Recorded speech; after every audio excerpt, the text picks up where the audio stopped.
Bachalakuri Joseph అనే అతను, అంటే మన తెలుగు రాష్ట్రాలకు సంబంధించిన అతను, ఒక సోషల్ మీడియా అకౌంట్ నుంచి రాష్ట్ర ప్రభుత్వం మీద, రాష్ట్ర ప్రభుత్వాలకు సంబంధించి వ్యవస్థల మీద ఈరోజు నెగిటివ్ కామెంట్లు పెట్టడం జరుగుతూ ఉంది.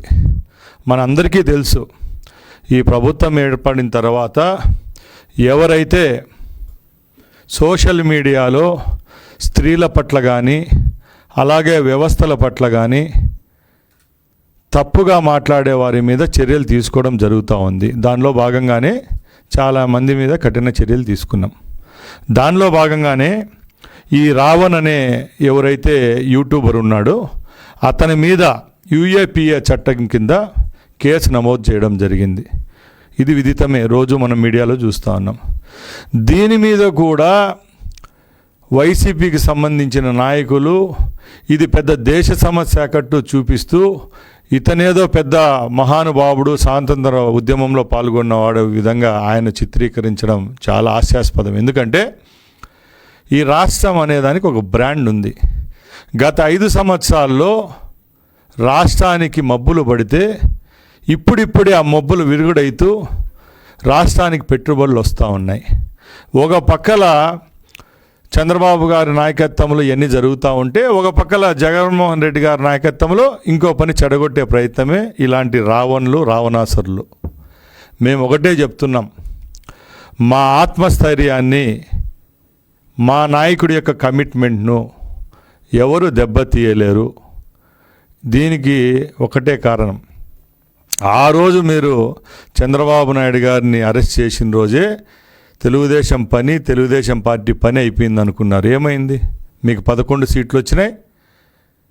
భారతదేశంలో ఏ రాష్ట్రంకో లేని విధంగా ఈ రాష్ట్రంలో మాకు అధికారాన్ని కట్టపెట్టడం జరిగింది. ఇప్పుడైనా శుద్ధంగా బాగున్నారా? అది లేదు. ఇప్పటికి కూడా ఏదో ఒక పనికిమాలిన విషయాన్ని పట్టుకోవడం, ఒక 10 రోజులు దాన్ని ముందుకు తీసుకొని పోవడం, ఎవరు తప్పు చేస్తారో వాళ్ళ ఒప్పనడం, మంచి చేసే వాళ్ళ మీద బురద జల్లడం. దీని మీద ప్రభుత్వం అనేది చిత్తశుద్ధిగా కఠినంగా ఉంటుంది. అది ఎవరు చేసినా కూడా చర్యలు అయితే తీసుకుంటామని చెప్పి తెలియజేసుకుంటున్నాం. ఇప్పటికే చర్యలు తీసుకోవడం జరిగింది. ముఖ్యంగా జగన్మోహన్ రెడ్డి అనే వ్యక్తి, ఆయన నిజాయితీగా ఉంటే ఆయన కింద ఉండే టీం అంతా కూడా నిజాయితీగా పనిచేస్తుంది. మనం చూస్తూనే ఉన్నాం. 24 నెలల్లో ఏ రోజు ప్రతిపక్ష పాత్ర వహించలేదు, ప్రతిపక్ష నాయకునిగా అసెంబ్లీకి రాలేదు. అలాంటి వ్యక్తి ఈరోజు రాజధాని గురించి మళ్ళీ మాట్లాడుతూ ఉన్నారు. జగన్మోహన్ రెడ్డి గారి నాలుకకు నరాలు ఉన్నాయా లేదా అని మేము అడుగుతున్నాం. ఎందుకంటే మీరు 5 సంవత్సరాలు ముఖ్యమంత్రిగా పనిచేశారు. అమరావతి భ్రమరావతి అని మీరే చెప్పారు. మీరే పోయి ఒక పెద్ద ప్యాలెస్ కట్టుకొని వైజాగ్ రాజధాని అని చెప్పారు. మళ్ళీ 3 రాజధానులు అని చెప్పారు. కర్నూలు అంట్రీ ఏమైంది చెప్పండి? ప్రజలు తిరస్కరించారా లేదా? అంటే క్లియర్ మ్యాండేట్ ఇచ్చారా లేదా? మీరు చెప్పింది తప్పు కాబట్టి ఈ పక్క క్లియర్ మ్యాండేట్ రావడం జరిగింది. మళ్ళా మీరు ఈరోజు మావిగన్ అంటారు, కొన్ని రోజులు విజయవాడ రాజధాని అంటారు. నేను ఒకటే అడుగుతున్నా, జగన్మోహన్ రెడ్డి గారు, మీకు అమరావతి సిఆర్డీఏ లిమిట్స్ తెలుసా అని మేము అడుగుతున్నాం, ప్రశ్నిస్తున్నాం. ఎన్ని నియోజకవర్గాలు సిఆర్డీఏ లిమిట్స్కి వస్తాయి? అమరావతి చట్టబద్ధత అంటే ఏదన్నా తెలుసా మీకు? మీలాంటి దుర్మార్గులు, మీలాంటి నీచులు ఉంటారు. కోట్లాది మంది ప్రజల యొక్క మనోధైర్యాన్ని దెబ్బతీస్తారనే లక్ష్యంతో మీరు పనిచేస్తారని చెప్పి మా ప్రభుత్వం ఇప్పుడు ఏర్పడిన తర్వాత అమరావతికి చట్టబద్ధత తేవడం జరిగింది. కళ్ళు లేని కబోదులా మీరు, లేకపోతే చెవులు వినపడడం లేదు, మాకు అర్థం కావడం లేదు. పార్లమెంట్లో, అసెంబ్లీలో, ఉభయ సభలు, పార్లమెంట్లో ఇక్కడ 2 సభల్లో కూడా అమరావతి బిల్లు పాస్ చేశాం, చట్టబద్ధత కల్పించాం. అవన్నీ కల్పించాము కాబట్టే ఈరోజు ప్రపంచవ్యాప్తంగా ఉన్న ఎన్నో ఇన్స్టిట్యూట్స్ అమరావతికి రావడం జరుగుతూ ఉంది. కేవలం ఐటీ రంగానికి సంబంధించినవి కాదండి, ఎడ్యుకేషన్ ఇన్స్టిట్యూట్స్ వస్తున్నాయి, హాస్పిటాలిటీ రంగానికి చెందిన ఇన్స్టిట్యూట్స్ వస్తూ ఉన్నాయి, హాస్పిటల్స్ వస్తూ ఉన్నాయి, డేటా సెంటర్లు వస్తున్నాయి. ఇవన్నీ వస్తా ఉన్నాయంటే అమరావతి ప్రాంతానికి దీనికి చట్టబద్ధత ఉంటేనే వస్తుంది. మళ్ళా మీరు మావిగన్ అండము, విజయవాడ అండము, ఇది మీ సంస్కారానికి తగునా అని మేము అడుగుతున్నాం. ఎందుకంటే మీరు 5 ఏళ్ళు పరిపాలించింటే 5 ఏళ్లలో 15 ఏళ్ళు వెనక్కిపోయింది రాష్ట్రం. ఈ 2 సంవత్సరాలు చంద్రబాబు నాయుడు గారు దాన్ని అంతా సర్ఫేస్ కడిగి మళ్ళీ ఆనిముత్యంలాగా ఈ రాష్ట్రాన్ని బ్రాండింగ్ చేస్తూ వస్తారు. ఎందుకు జడగొడతారు? మీరు అవమానించేది మా ముఖ్యమంత్రినో, మా క్యాబినెట్నో, మా ప్రభుత్వాన్ని కాదు.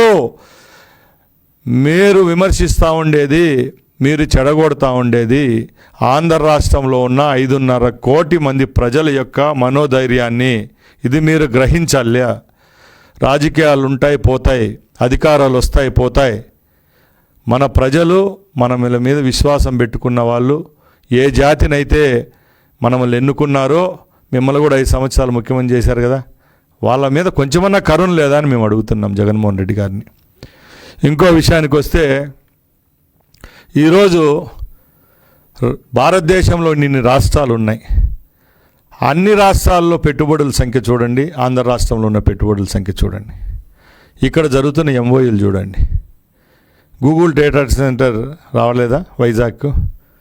మీరే చెప్పారు గూగుల్ డేటా సెంటర్ వచ్చింది, అది మేము ముఖ్యమంత్రిగా ఉన్నప్పుడు మేము చేసిందే ఈరోజు వచ్చిందంటారు. మీ తండ్రి గారు, మీరు రాయలసీమ ప్రాంతం నుంచి వచ్చిన వాళ్ళే. మీ నియోజకవర్గానికి కూతవేటులో ఉన్న జమ్మలమడుగు నియోజకవర్గంలో మీరు 5 సంవత్సరాలు ముఖ్యమంత్రిగా ఉంటే కేవలం శిలాఫలకాలకు మాత్రమే పరిమితి అయిన జిందాల్ స్టీల్ ప్లాంట్ చంద్రబాబు నాయుడు గారి నాయకత్వంలో 3 రోజుల ముందు పనులు స్టార్ట్ చేయడం జరిగిందా లేదని మేము అడుగుతున్నాం. ఎక్కడ న్యాయం ఉంది? కింద పడినా మీదే ధర్మము, పైన పడినా మీదే గెలుపు అంటే ఇక్కడ ఒప్పుకుండే ప్రజలు ఎవరు లేరు.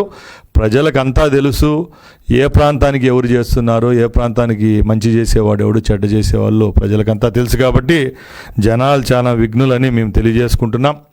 ముఖ్యంగా ఆంధ్ర ప్రాంతం నుంచి, రాయలసీమ ప్రాంతం నుంచి ఎన్నికైన శాసనసభ్యులు అందరం ఉన్నాం.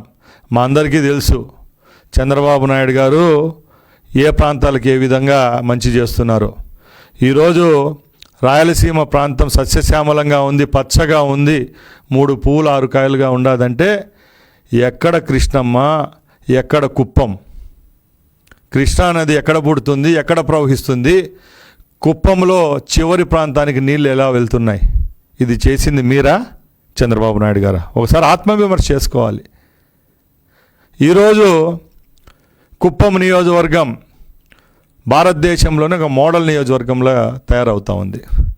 గత 5 సంవత్సరాల్లో కేవలం మా ముఖ్యమంత్రి గారి మీద మీరు కక్ష పన్ని కుప్పంలో ఉన్న ప్రజలను పీడిస్తే ఈ 2 సంవత్సరాల్లోనే కుప్పం యొక్క రూపురేఖలు మార్చిన ఘనత చంద్రబాబు నాయుడు గారికే దక్కింది. ఒక ఇన్ఛార్జ్ మంత్రిగా చిత్తూరు జిల్లాలో మొన్న 3 రోజులు ముఖ్యమంత్రి గారితో పాటు కుప్పంలో పర్యటిస్తే ఒకే రోజున 11,000 కోట్ల రూపాయల పెట్టుబడులకు శంకుస్థాపన కార్యక్రమాలు చేయడం జరిగింది. ప్రపంచంలోనే నెంబర్ 1 షూ కంపెనీ అయిన ఆడిడాస్ కంపెనీ కుప్పంలో నెలకొల్పడం జరుగుతూ ఉంది. మన రైతులకు అన్ని విధాల పనికొచ్చే చికెన్ ప్రాసెసింగ్ యూనిట్స్ ఏవైతే ఉన్నాయో 900 కోట్లు పెట్టుబడి పెట్టి ఈరోజు కుప్పంలో గుడిపాడు మండలంలో రావడం జరుగుతూ ఉంది. 117 కోట్ల రూపాయలతో అధునాతనమైన బస్ టెర్మినల్ను భారతదేశంలో ఏ నియోజకవర్గంలో లేని విధంగా ఈరోజు మేము కుప్పంలో ఏర్పాటు చేయడం జరుగుతూ ఉంది. అందరినీ నీళ్ళు తీసుకొని వచ్చాం. 120 చెరువులు కుప్పం నియోజకవర్గంలో నింపడం జరిగింది. ఎక్కడ ఏ విధమైన వేమరపాటు లేకుండా అన్ని నియోజకవర్గాలను ముందుకు తీసుకొని పోయే ప్రభుత్వం మా ప్రభుత్వం, చంద్రబాబు నాయుడు గారి ప్రభుత్వం అని తెలియజేసుకుంటున్నా. అలాగే మా యువ నాయకులు లోకేష్ బాబు గారి కొరియా పర్యటన జరుగుతూ ఉంది. అక్కడ మీలాగా చదువురాని వాళ్ళు ఎవరు ఉండరు. ఏం జరుగుతూ ఉంది? ఒక నాయకుడు, ఒక మంత్రి వేరే దేశాలు పర్యటించినప్పుడు అక్కడ ఎవరెవరిని కలుస్తూ ఉన్నారో, మీరు కూడా ముఖ్యమంత్రిగా ఉన్నారు కాబట్టి మీకు కూడా తెలుస్తూ ఉంటుంది. ఒక రాష్ట్రానికి సంబంధించిన మంత్రి పోతే రెడ్ కార్పెట్ పరిచి ఆహ్వానించే పరిస్థితి ఈరోజు మా నాయకునికి దక్కింది.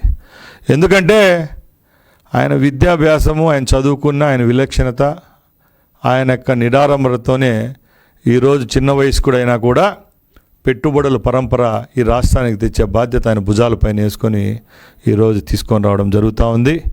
గూగుల్ డేటా సెంటరే కాదు, రాయల్ ఎన్ఫీల్డే కాదు, ఐఐటీలు కాదు, ఐబిఎంలు కాదు, ఇలాంటి సంస్థలు వస్తాయి. ఆంధ్ర రాష్ట్రం రాబోయే కాలంలో నెంబర్ 1 రాష్ట్రాల్లో ఉండే విధంగా ముందుకెళ్తామని తెలియజేసుకుంటున్నాం.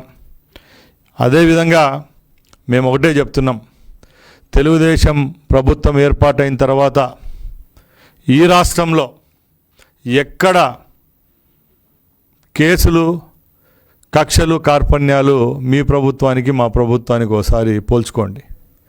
ప్రతి ఒక్క గ్రామంలో కుట్రబెట్టిన పరిస్థితి మీది. ఆ రోజు వాలంటీర్ వ్యవస్థను తీసుకొని వచ్చారు. 50 కుటుంబాలకు ఒక వాలంటీర్ని ఏర్పాటు చేశారు. అన్నదమ్ముల మధ్య చిచ్చు పెట్టారు, పక్కపక్కల పొలాల మధ్య చిచ్చులు పెట్టారు, గ్రామాల మధ్య పెట్టారు, మండలాల మధ్య పెట్టారు. పెట్టి పెట్టి పెట్టి మీకు భగవంతుడు వేసిన శిక్ష 11 సీట్లు. ఇంకా ఈ విధమైన చర్యలు ఇదే విధంగా మీరు చేస్తూ ఉంటే రేపు మీ ఉనికి ఇంకా తగ్గిపోతుంది. మిమ్మల్ని నమ్మే పరిస్థితులు రాష్ట్ర ప్రజలు లేరని తెలియజేసుకుంటున్నా. అలాగే మేము ఈ సోషల్ మీడియాలో ఎవరైతే మహిళల పట్ల, ప్రభుత్వం పట్ల వ్యతిరేకంగా యాంటీ సోషల్ ఎలిమెంట్స్గా తయారై కామెంట్ చేసే వాళ్ళకైతే ఈ ప్రభుత్వం ఎప్పటికీ విపక్షించదు. అది ఎవరైనా కూడా వాళ్ళు శిక్షార్హులే అని తెలియజేసుకుంటున్నా. అలాగే ఇప్పటికే 2 సంవత్సరాలు ఈ ప్రభుత్వం పూర్తి చేసుకోవడం జరిగింది. ఈ 2 సంవత్సరాల్లో ఎక్కడా తొనక్కుండా సంక్షేమం ఒక పక్కల, అభివృద్ధి ఒక పక్కల జోడెద్దులు ఎలా ప్రయాణిస్తాయో అదేవిధంగా ఈ రాష్ట్రంలో మా ప్రభుత్వం ముందుకెళ్తా ఉంది. కాబట్టి జగన్మోహన్ రెడ్డి గారి టీంకి ఒకటే చెప్తున్నాం, మీరు చేసే మాటలు, మీరు చేసే వెకిలి చేష్టల వల్ల ప్రజల్లో వ్యతిరేకత వస్తుంది, కానీ ఎక్కడా మీ మాటలు నమ్మే పరిస్థితి లేదు. ఎందుకంటే ఒకసారి ఈ వరుస క్రమాలు చూడండి. మీరు ప్రభుత్వం కోల్పోయిన రోజు నుంచి ఈ రోజు వరకు మీరు చేపట్టిన కార్యక్రమాలన్నీ తీయండి. రైతుల పక్షపాత అంటారు, రైతులు పండించిన పంటలు నేలపాలు చేస్తారు, ట్రాక్టర్లతో తొక్కించుకుంటా పోతారు. పొగాకు రైతులు పరామర్శ అంటారు, మిర్చి రైతులు పరామర్శ అంటారు, మార్కెట్ యార్డ్లలోకి దూరి బస్తాలు తీసుకొని వెళ్ళిపోతారు.